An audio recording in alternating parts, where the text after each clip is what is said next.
So maybe you've been trying to talk to your child at home, trying to narrate everything, describing everything that you do and the child does over and over again, and you're sticking to single words and stuff, and the things that the therapists are talking about online, which are all true and good. Sometimes it gets depressing when you're trying to over narrate yourself or talk so much that your child just keeps on ignoring you.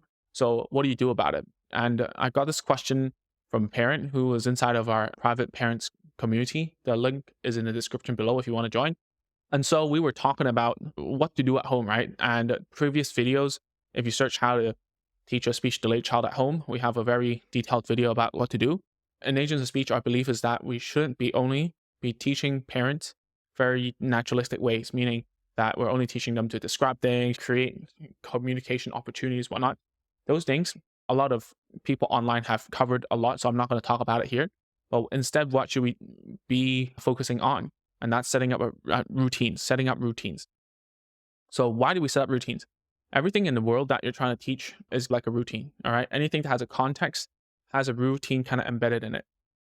So when you're teaching a child something new, it's always about explaining the routine, telling them how to play, telling them what this is about, no matter if it's flashcards or if you're teaching a child to write or read or whatever, there's always routines and rules, right? So if a child doesn't understand the rules, it's very difficult to teach the language because language follows the context, right? I've talked about this a lot on Agent of Speech.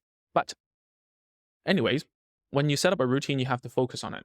So what does it mean by setting up a routine? I'll give you a very quick summary about what it is. So for instance, if your child likes playing with a certain toy, you need to make sure that if you do this over and over again, it's still very fun for the kid, number one. And also the kid understands that what's going to happen next and it builds anticipation. And it's something that they really enjoy, all right? So if you have these three things going on, it's pretty easy to set up a routine. And what you can do next is to focus on it and start teaching words, right? Once your child knows how to anticipate the next step, it's now the time to teach a word that is associated with that step in the routine, okay?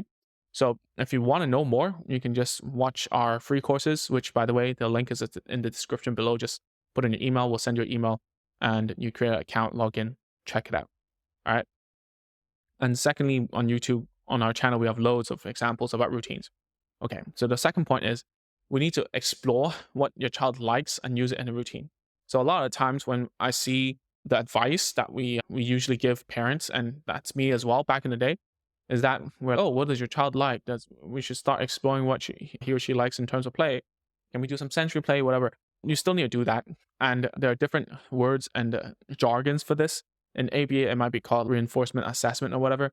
But all in all, it's just that you're trying new toys over and over. So it becomes easier because once you have set routines with the things that your child already likes, all you got to do is to swap out the tools and toys that you're using the same routine to introduce and pair those things with a new toy, right?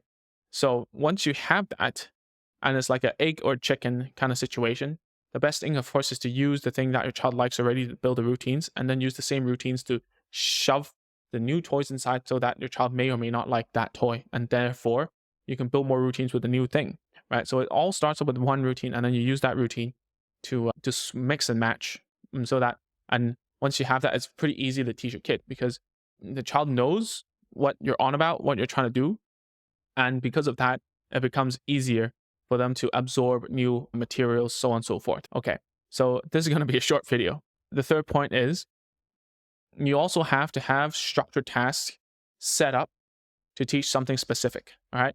A lot of the times when I work with parents, when they're come on board coaching, the biggest mistake I see a lot of times is that the parents allow the child to be on the floor, right? Which is okay, but here's the biggest problem is that all toys are fully free access, meaning there are so many things that the child can touch, can run off and open another shelf, take some toys out and whatnot. These things, it's a huge problem, right? Why? Because if the therapist's advice that you see online is always follow the child's lead. So if you don't have some structured task that the child is following your lead, it's very hard to put our agenda in front of children. And I'm going to get some backlash.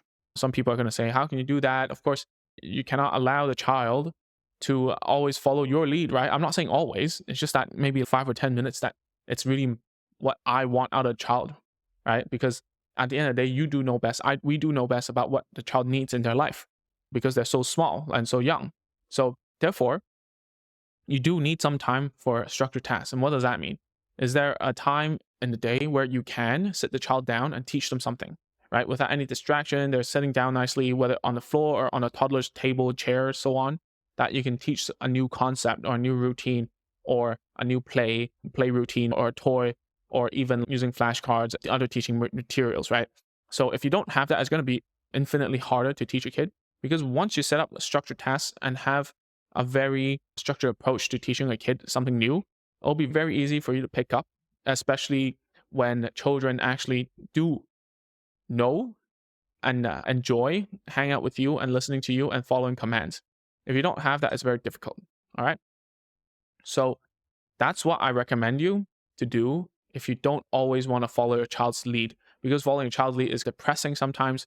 It's always we're waiting for the child. We're trying our best to engage the kid, but he or she doesn't really know what to do. So if you want to know more, you want to learn more, all you got to do is to go to agentsofspeech.com/course, and you can go there, sign up an account, and we have all free courses that we used to sell. And you can watch those to learn more about how to start doing these structured tasks and integrating the follow your child's lead, everything all together. All right.